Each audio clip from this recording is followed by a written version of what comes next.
Salve, salve galera, muito boa tarde a todos.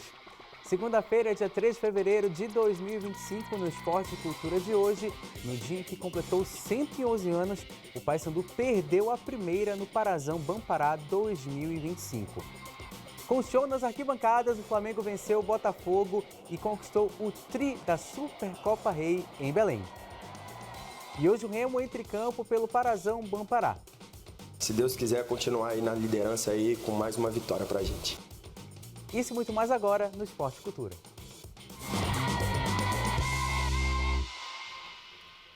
Sejam todos muito bem-vindos ao Esporte e Cultura. Interaja conosco no nosso número de WhatsApp que está aparecendo aí na nossa tela.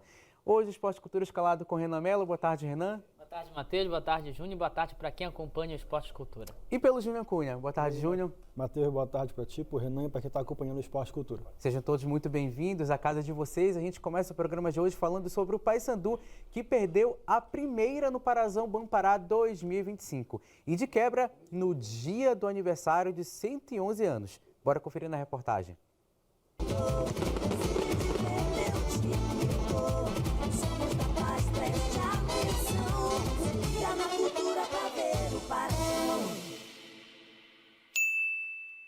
Manhã de domingo, estádio Pixunão e o duelo entre Santa Rosa e Paysandu pela quarta rodada do Parazão Bampará estava pronto para começar quando chegou a informação de que faltava o equipamento na ambulância que estava dando suporte ao jogo. O jogo então ficou paralisado por cerca de 30 minutos até a chegada do equipamento. A gente observou bem antes do início, e a gente vem cobrando que nas ambulâncias tenha todos os equipamentos necessários, que caso haja necessidade, a gente possa ter o suporte da ambulância. E quando o jogo enfim começou, quem comandou as ações foi o Paysandu, com Marlon pegando a sobra do escanteio e parando no goleiro Fernando Caixeta. Na sequência foi a vez do Santinha levar perigo com Pecel acertando a trave. E o primeiro tempo não saiu do 0-0. A gente é mais agressivo, trocar os passos um pouco mais rápido, trocar esse corredor, pegar o time deles em transição, movimentando. Faltou a nossa intensidade, cara. A gente sabe que é difícil, o início do jogo já foi complicado, essa parada, acaba tirando o ímpeto do jogo, o aquecimento, mas a gente não pode cair nesse marasmo, nessa desconcentração. A gente tem que fazer o nosso melhor, e tenho certeza que no vestiário o Márcio vai chamar a atenção, e a gente vai voltar para o segundo tempo mais ligado para a gente abrir o placar. De volta para o segundo tempo, Nicolas foi derrubado na área, pênalti marcado. Marlon na cobrança e Papão abrindo o placar.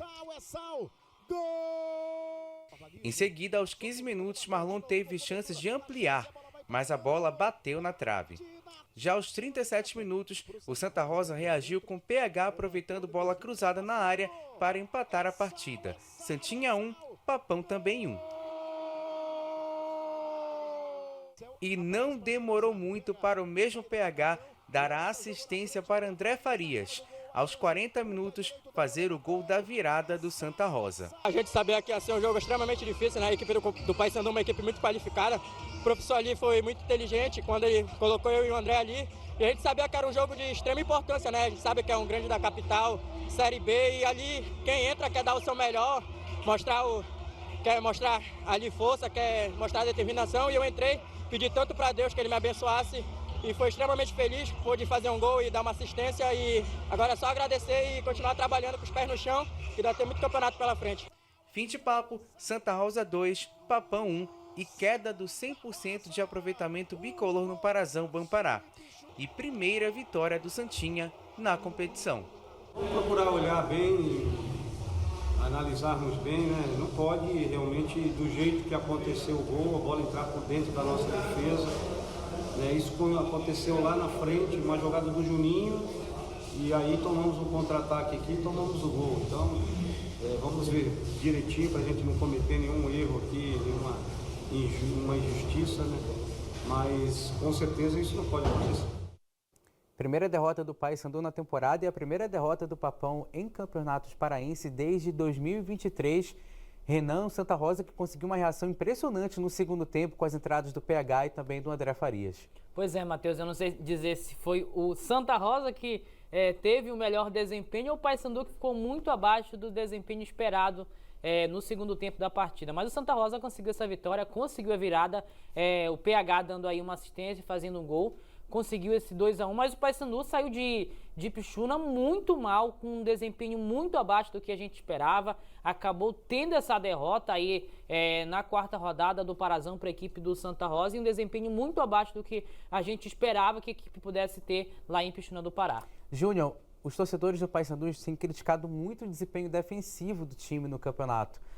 Sofreu gols até então em todos os jogos do Campeonato Paraense, mas no jogo de ontem especificamente, foi a defesa novamente que não funcionou, ou o ataque que comprometeu mais, ou os dois ficaram no mesmo patamar? Ficaram no mesmo patamar, mas a defesa ela chama mais atenção porque é uma defesa que já se conhece. Se você parar para pensar, o meio de campo do Paysandu não é o mesmo do ano passado, o ataque também não é o mesmo, mas a defesa é a mesma. Matheus Nogueira, Edilson, quando não Brian, Lucas, Luan Freitas, Quintana, Kevin ou o Brian. É a mesma defesa do ano passado. Então não faz muito sentido o Paysandu sofrer tanto como está sofrendo em 2025, porque entrosamento eles têm. Né? É diferente do meio de campo do Paysandu não se encontrar ainda, porque são peças novas. Tirando o Vilela, todo mundo ali é novo. Ataque é a mesma coisa, tirando o Nicolas, é todo mundo novo. Então, meio e ataque não funcionar é uma coisa, a defesa não, porque todo mundo já se conhece. Então, isso chama muita atenção, porque o Paysandu é um time que manteve uma base defensiva, mas que está sofrendo muito em 2025. E isso preocupa para a sequência da temporada. Curiosamente, na última vez que o Paysandu jogou, no dia do aniversário, também perdeu 3-2 para o Caxanhal em 2020. E o Paysandu anunciou a contratação do zagueiro argentino Joaquim Novillo, de 26 anos. O argentino estava no Deportes Iquique do Chile, onde disputou 5 jogos na última temporada. O Joaquim passou ainda por Belgrano, Racing e Huracán, todos da Argentina. O Paysandu, em 2019, inclusive, ele foi campeão dos Jogos Pan-Americanos em Lima com a seleção argentina. O Paysandu anunciando o segundo zagueiro, porque o primeiro foi o Valdo, que sequer jogou com a camisa do Paysandu em função de questões contratuais. Agora traz mais um para fazer dupla com o Luan e também com o Quintana, Renan. Pois é, e o próprio Roger Aguilera, o presidente do Paysandu, falou no jogo, né, na entrevista, inclusive para você, que a gente teria essa contratação, a gente já esperava essa contratação de um zagueiro para o Paysandu, já que o Valdo, como você falou, acabou não jogando pelo Paysandu, ele chegou, fez exames médicos e acabou não acertando de fato, oficializando o pré-contrato, o contrato de fato, e acabou não ficando no Paysandu. Então a gente já esperava que o Paysandu iria trazer um outro nome para a defesa do Paysandu, que, como o Júnior falou anteriormente, está sofrendo muito nesse início de 2025, a equipe não está tendo entrosamento, apesar de ser jogadores da temporada 2024, e traz esse jogador, mais uma aposta do mercado sul-americano. O Paysandu vem apostando muito e traz esse jogador para a defesa do Papão, uma boa aposta, é um jogador desconhecido, mais uma aposta do Paysandu que pode dar certo e também pode não dar certo. E mais um jogador estrangeiro no Paysandu, que já nessa temporada trouxe o Del Valle, trouxe o Cavalieri, trouxe o Martínez, que ainda vai jogar, e também o Espinosa, Júnior. O Paysandu explorando muito esse mercado, né? É um mercado que o Roger gosta muito, né? Quando o Roger foi vice do Maurício, o Paysandu trouxe Boca Negra, trouxe o Jimenez, e agora vem uma leva muito, muito maior de jogadores estrangeiros. Me preocupa a adaptação desses jogadores. O Cavalieri não conseguiu ainda dizer o que veio fazer aqui no Paysandu. O Espinosa também ainda não. O Del Valle, ok, está começando muito bem no clube. O Ramon Martínez também a gente não sabe o que a gente pode esperar dele, porque ele sequer está treinando, né? Ele foi lá para o Chile, Paraguai, resolver a situação dele com o Olímpia. Agora ele volta para iniciar os treinos de fato e ser a opção do Márcio. Mas o Paysandu explora muito o mercado sul-americano, que aparentemente vai ser a tendência aí do clube nessa gestão Roger Aguilera. E a quarta rodada do Parazão 2025 teve a Tuna voltando a vencer. No estádio do Souza, a equipe do técnico Inácio Neto venceu o Cametá por 3-0, com gols marcados por Cauê, Gabriel Furtado e Édigo. Com a vitória, a Tuna chegou aos 7 pontos, ficando na 5ª colocação do Campeonato Paraense.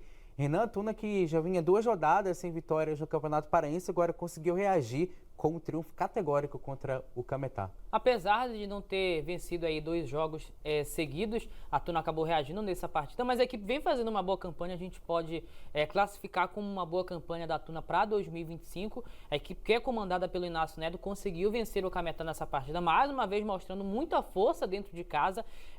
Na partida contra o Paysandu, em toda aquela situação, a Tuna acabou ainda saindo à frente no placar, não conseguiu segurar a vitória no jogo contra o Paysandu. Mesmo assim, chegou para esse confronto muito forte, vem mostrando muita força dentro de casa, conseguiu esse 3-0 com a equipe do Cametá e é uma das fortes equipes no Campeonato Paraense de 2025. E já era expectativa, não é nenhuma surpresa pra gente, porque a gente tinha essa expectativa de que a Tuna poderia fazer uma boa campanha em 2025, já que tem, além do Parazão, tem Copa do Brasil e também tem Série D.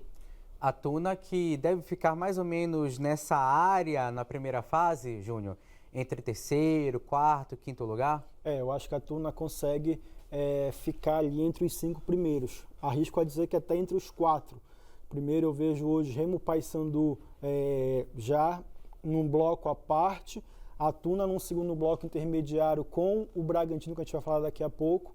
Mas esse jogo contra o Cametá foram 3 gols de 3 jogadores que foram destaques recentes do Campeonato Paraense.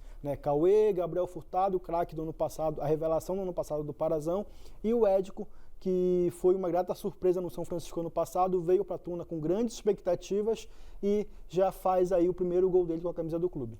Já em Castanhal, o Japim ficou no empate com o Águia por 1-1. O gol do Castanhal foi marcado por Dioguinho de pênalti e o Elvis fez o gol do azulão marabaense. Com o empate, o Castanhal ficou na 4ª colocação com 8 pontos e o Águia chegou aos 4 pontos na 6ª colocação.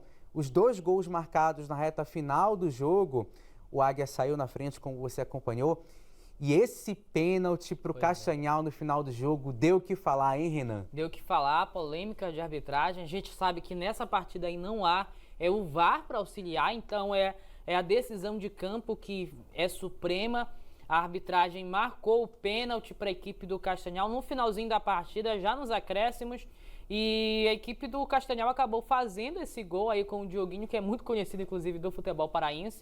E o Águia não gostou nada do resultado, acabou amargando esse empate, acabou saindo com um gostinho de derrota, principalmente por conta desse pênalti que a equipe do Águia contestou muito da arbitragem. Eu, sinceramente, achei que não foi pênalti, achei que foi um contato normal de jogo. O jogador da equipe do Castanhal acabou caindo sozinho ali na hora da jogada da velocidade. Na minha opinião, não foi pênalti, mas a arbitragem marcou aí a infração e deu esse pênalti que acabou no gol da equipe do Castanhal, gol de empate. Eu tive a mesma impressão. Castanhal segue invicto no Campeonato Paraense e o Águia sobreviveu a esse jogo, mas novamente ferido. Ganhou do Cametá na primeira rodada, perdeu para Remo Paysandu e agora teve outra vitória nas mãos, mas deixou escapar na reta final. Sobre o pênalti, rapidinho, ele já vai se projetando para cair, né? Então, para mim também não foi pênalti. O Águia começou muito bem contra o Cametá, venceu lá no Parque do Bacurau, que é muito difícil de jogar lá e ganhar, e aí veio numa gangorra, jogou bem contra o Paysandu, bem contra o Remo, perdeu os 2 jogos. Contra o Castanhal era jogo para o Águia voltar a vencer. Chegou a fazer 1-0, mas o resultado também não veio, ficou no empate. E contra o Independência na Copa Verde, o Águia também deixou muito a desejar. Então, assim, num contexto geral, com 5 jogos disputados, o Águia está devendo ainda, pelo investimento que foi feito na equipe. E em Augusto Correia, o Caeté venceu o Independente por 3-0.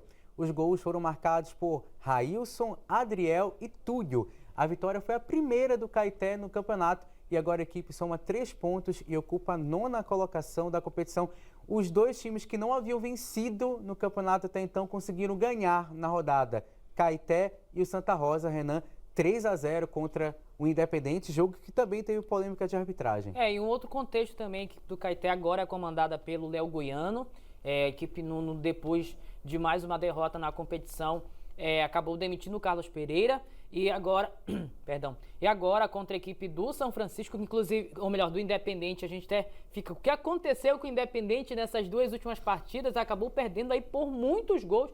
Acredito que a última partida foi também 3-0. 4-0 contra o São Francisco. 4-0 contra o São Francisco, que não vinha bem das pernas, e agora 3-0 contra o Caeté. Claro que o Caeté estava jogando lá em Augusto Corrêa, num contexto já acostumado com o gramado e com um contexto também de tentando recuperação no campeonato, com um novo técnico. O novo técnico deu aí com certeza aquele aperto para a equipe tentar essa recuperação, mas venceu de 3-0 do Independente, que começou o campeonato bem, mas acabou nas duas últimas rodadas perdendo aí por muitos gols. Não sei o que aconteceu com o Independente, mas até o técnico caiu, né?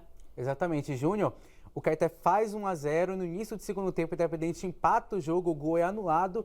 Na sequência, pênalti para o Caeté e expulsão do goleiro do Independente. Aí o jogo mudou de vez para a equipe do Galo Elétrico. Por outro lado, o Caeté, que já havia mostrado bons sinais contra o Remo, apesar da goleada, conseguiu a primeira vitória no campeonato. O Caeté aparentemente vai iniciar um novo ciclo no campeonato com o Léo Goiano. Uma outra curiosidade, além do fato de quem não tinha vencido, venceu na rodada, quem trocou de técnico também venceu.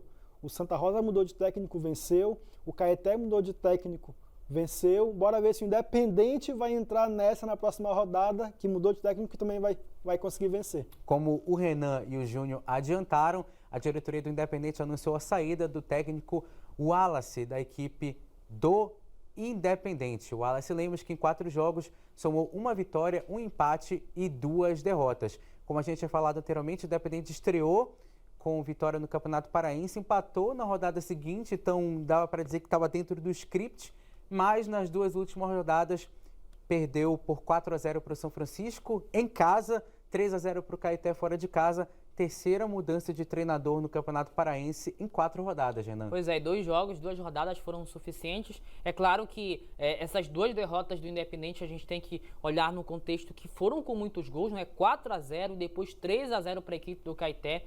A equipe começou o campeonato muito bem, nessas 2 rodadas acabou caindo de desempenho e é natural, já que o Independente começou bem, teve a pressão aí da diretoria, acabou não segurando o técnico. Quem sabe a gente pode ter, com essa troca, o Independente consiga reencontrar os caminhos da vitória. Mudou o pensamento do Independente no campeonato agora, Júnior? O Independente que subiu da 2ª para a 1ª divisão, somou 4 pontos em 6 disputados nas primeiras rodadas do Parazão, mas agora perdeu os últimos 2 jogos. Dá para dizer que o objetivo do Independente no campeonato mudou, de sonhar com a classificação para agora pensar na permanência? Não, eu entendo que não mudou. Eu acho que o que mudou foi a mentalidade, que se esperar mais um jogo com o Wallace, se a gente não vencer, aí muda tudo. Então, assim, é campeonato curto, são 8 rodadas na primeira fase. Tá todo mundo muito agarrado. O Santa Rosa venceu, somou 3 pontos, saiu da zona de rebaixamento, encostou na zona de classificação. Então, independente, a conta é mais ou menos essa. Se vence um jogo, chega lá em cima. O Bragantino ganhou 2 seguidos, encostou em Remo e Paysandu. Então, eu acho que a troca de técnico ela foi no momento certo para tentar não deixar o campeonato escapar. O Bragantino, como falou o Júnior, ganhou do São Francisco por 2-1. Os gols do Tubarão foram marcados por Nilson Júnior e Gilear, enquanto que o Leilton descontou para o Leão Santareno.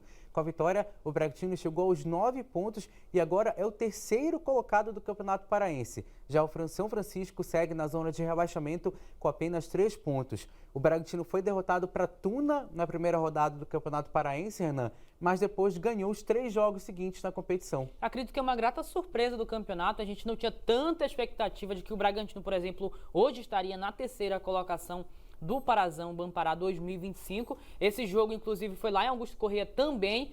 O São Francisco mandou esse jogo lá na cidade de Augusto Corrêa, já que ia haver a partida entre Castanhal e Águia no CT do Castanhal, onde o São Francisco estava até então mandando os jogos. Resolveu mandar esse jogo lá em Augusto Corrêa, onde também o Caeté está mandando os jogos. O Bragantino conseguiu essa vitória, uma grata surpresa do campeonato, uma boa vitória em cima da equipe do São Francisco, mas a gente tem que pensar, o São Francisco venceu de 4-0 do Independente, chegou novamente em mais uma derrota, são 3 derrotas e apenas uma vitória, chega ali muito perto da zona de rebaixamento, fica numa situação complicada, mas o Bragantino é uma grata surpresa nesse campeonato e vem fazendo uma boa campanha.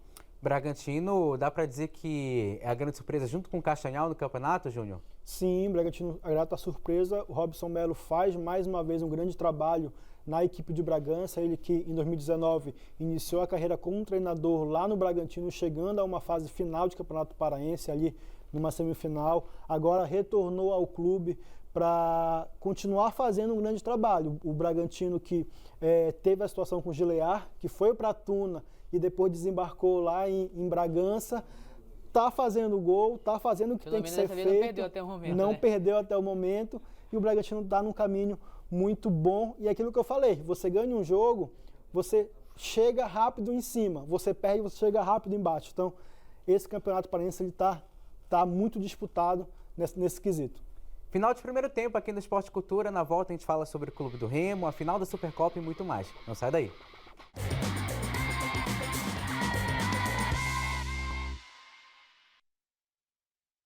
Estamos de volta com o Esporte Cultura. A gente abre o segundo bloco falando ainda sobre o Parazão, porque hoje o Remo entra em campo para fechar a quarta rodada contra o Capitão Poço e com o atacante pronto para ser titular. Bora conferir na reportagem. Um gol e uma assistência em 2025. Esses são os números do atacante Felipe Vizeu com a camisa do Remo. Principal contratação do clube para esta temporada, ele foi fundamental para a equipe azulina sair com a vitória na última rodada em Marabá. Fico feliz com a assistência. Eu, Adailton, assim, né, no tempo que eu tive no Japão, né, ele estava lá, pude jogar contra, né, uma pessoa que eu já tinha conhecido lá.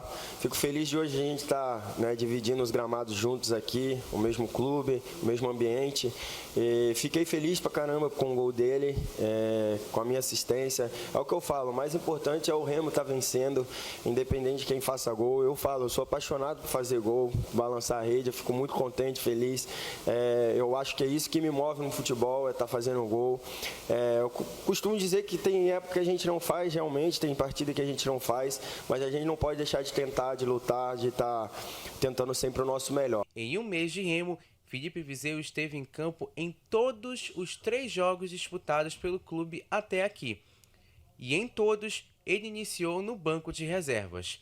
Mas independente da condição de titular ou não, o camisa 33 garante estar pronto para o que for decidido pelo técnico Rodrigo Santana. O mais importante é a gente estar sempre se preparando, independente de quem comece, quem entra no decorrer da partida, porque a gente sabe o quão importante é estar desempenhando bem, né, representando bem esse clube, essa camisa. Então, isso é o mais importante. Então, fico feliz, tenho certeza aí que eu vou desempenhar o meu melhor na segunda-feira, fazer um grande jogo, se Deus quiser fazer gol, dar mais assistências também.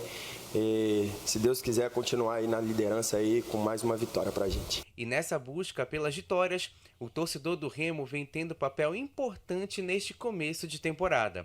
Festejado no desembarque em Belém, Felipe Vizeu tratou de exaltar a presença do Fenômeno Azul nos jogos em Belém e no interior do estado. Eu pude observar bastante, né, o tanto que eles cantam, o tanto que eles motivam. Às vezes dentro de campo, igual um jogo fora assim, né, como no último, tinha bastante torcida do Águia também. Então, às vezes quem está jogando, às vezes não percebe, mas eu que estava fora ali, eu vi o quanto eles estavam nos incentivando, nos apoiando, e isso faz total diferença, cara. É o que eu falo. A gente que tem uma torcida assim, massa, forte, a gente tem que trazer sempre eles para o nosso lado. Palavras do Felipe Vizeu, que tem um gol e uma assistência até então no Campeonato Paraense. Tem ganhado mais minutos e foi muito importante na vitória do Remo contra o Águia, Renan. Ele que começa a jogada e dá o passe para o Adailton. Aliás, existe a possibilidade para você dos dois serem titulares hoje? Pois será que o Felipe Vizeu teria esse time titular, o Rodrigo Santana teria esse time titular aí com Felipe Vizeu, Adailton, tem Pedro Rocha, tem Ítalo, tem muitas opções para esse ataque da equipe do Clube do Remo, mas é uma super contratação do Clube do Remo para essa temporada. Acredito sim que ele vai ser titular na temporada 2025, a não ser que aconteça algum problema de lesão ou outra coisa do tipo, mas acredito que ele vai garantir essa titularidade da equipe do Clube do Remo. Está no processo de readaptação, mas contra a equipe do Capitão Poço pode ter mais minutos, pode ficar o tempo, os 90 minutos durante a partida, mas é um grande nome e uma boa opção para o técnico Rodrigo Santana. Júnior, o Remo só na Série B vai ter 38 jogos para disputar. Então dá para a gente imaginar que o Remo vai jogar mais de 50 partidas na temporada. Em condições normais, Ítalo e Felipe Vizeu, no ano o Vizeu vai ser mais titulado que o Ítalo? Uma boa pergunta. O Vizeu, no meu entendimento, ele não veio para Belém para ele ser reserva, né? Então é uma boa briga. O Ítalo começou muito bem o ano, fazendo gol, dando assistência, jogando bem. O Vizeu está aos poucos começando a se recondicionar fisicamente. O Vizeu chegou depois do Ítalo. O Ítalo chegou em Belém no dia 4 de dezembro. O Vizeu chegou no dia 3 de janeiro. Hoje completa um mês que o Vizeu está em Belém e está vestindo a camisa do Remo. Então, é uma boa briga. O Rodrigo Santana vai ter uma boa dor de cabeça para lidar durante a temporada, mas eu entendo que em condições normais, o Vizeu ele tende a ser titular em relação ao Ítalo. E o Flamengo conquistou o tri da Supercopa Rei em uma tarde de festa em Belém. Bora conferir na reportagem.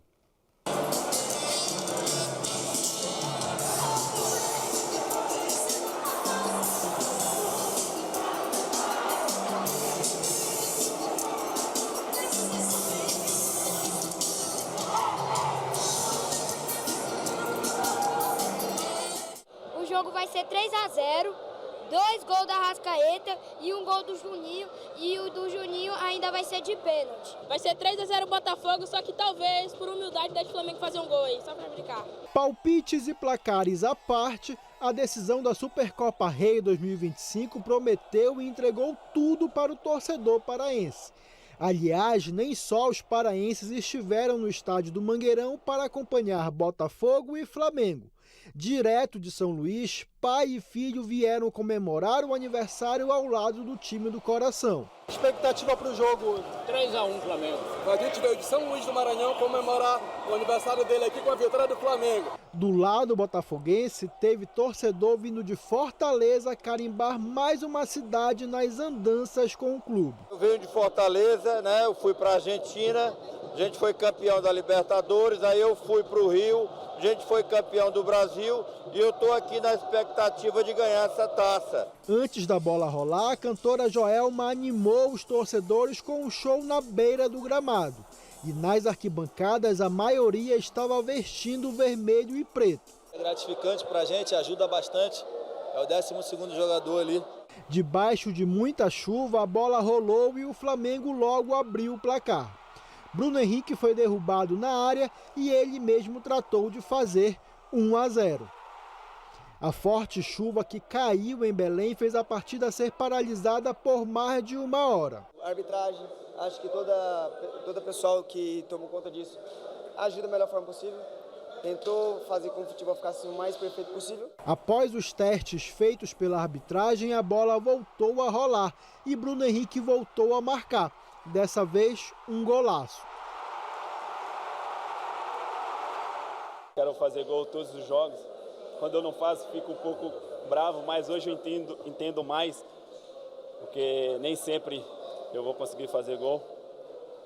Mas trabalho bastante para poder ajudar a minha equipe. Ele é um jogador espetacular.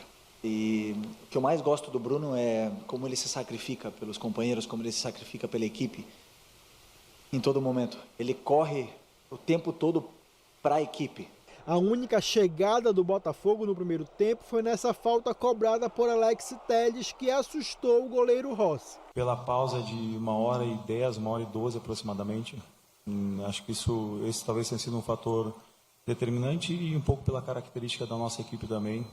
Na etapa final, o Botafogo ficou perto do primeiro gol quando Alex Telles acertou a trave.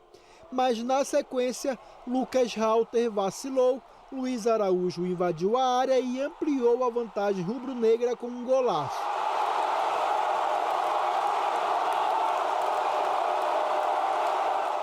O Botafogo ainda chegou a descontar com o Patrick de Paula, que preferiu nem comemorar. E após 3 anos, essa cena volta a se repetir. O Flamengo conquista o tricampeonato da Supercopa Rei e inicia o ano levantando a primeira taça do futebol brasileiro. Parabenizo a pré-temporada que nós tivemos, com muito trabalho, muita dedicação. Parabenizo também o pessoal da parte física que nos deixou chegar no jogo bem, mas também a parte técnica, né, de todo o staff. Então, estou muito feliz. Título que fez Felipe Luiz ser o primeiro a conquistar a Supercopa Rei como jogador e treinador.